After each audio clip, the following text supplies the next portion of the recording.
नमस्कार।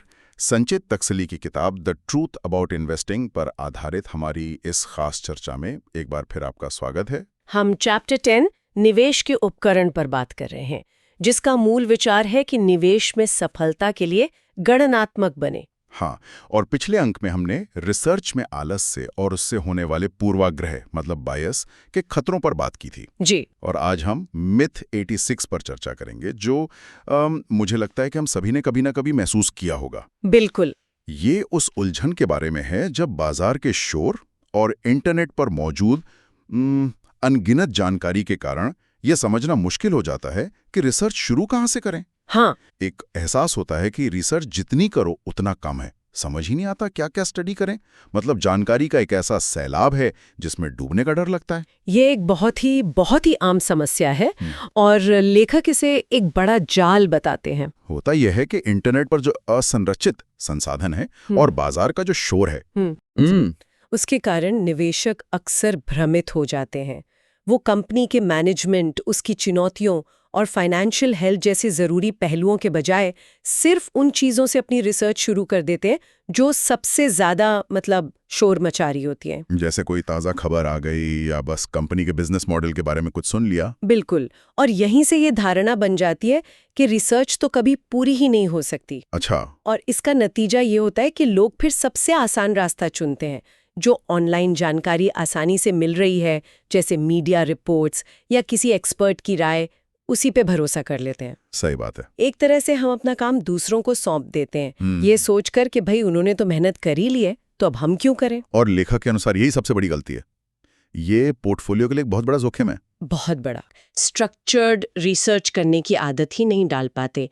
ये शॉर्टकट असल में खराब निवेश के फैसलों को जन्म देता है। तो फिर इस जानकारी के जाल से निकलने का रास्ता क्या है? अगर कोई इस शोर में फंसा हुआ महसूस कर रहा है तो लेखक के हिसाब से पहला कदम क्या होना चाहिए? देखिए, समाधान है एक संरचित प्रक्रिया, यानी एक स्ट्रक्चर्ड प्रोसेस को अपनाना। लेखक इसे सेल्फ प्रोसेस कहते हैं। Self process. हाँ, इसे ऐसे सोचिए कि आप एक जासूस की तरह काम कर रहे हैं, ना कि भीड़ में खड़े होकर अफवाहें सुन रहे हैं। एक जासूस की अपनी एक प्रक्रिया होती है। ये एक बेहतरीन नजरिया है, एक जासूस की तरह सोचना। तो इस जासूसी या सेल्फ प्रोसेस का पहला कदम क्या होगा? पहला कदम है कंपनी की नींव को समझना।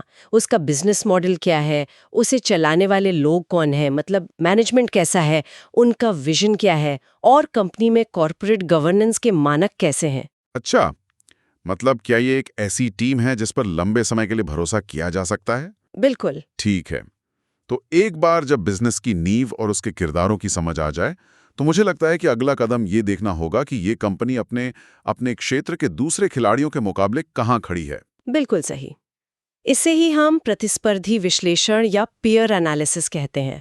इसके बाद आप सबूतों पर आते हैं, यानी कंपनी का पिछला और अनुमानित प्रदर्शन कैसा रहा है। ठीक है। और अंत में आप सीधे कंपनी की बात सुनते हैं, उनकी निवेशक प्रस्तुतियां पढ़ते हैं और मैनेजमेंट की कमेंट्री सुनते हैं। इससे कंपनी की दिशा की एक साफ तस्वीर मिलती है। ये सब सुनने में तो बहुत तर्कसंगत लगता है, लेकिन एक सवाल जो शायद कई लोगों के मन में आएगा वो ये कि क्या इस प्रक्रिया में बहुत ज्यादा समय नहीं लगता? ये एक बहुत जायज सवाल है और इसी वजह से लोग वापस उस शोर वाले जाल में फंस जाते हैं। लेकिन लेखक का तर्क ये है कि ये ज्यादा समय लेने के बारे में नहीं है, बल्कि अपने समय का सही इस्तेमाल करने के बारे में है। एक स्ट्रक्चर्ड चेकलिस्ट के साथ काम करना इंटरनेट पर बिना किसी दिशा के घंटों भटकने से कहीं ज्यादा तेज और प्रभावी है। सही बात है। यह आपको वो घंटे बचाने में मदद करता है जो आप अप्रासंगिक खबरों पर बर्बाद कर देते।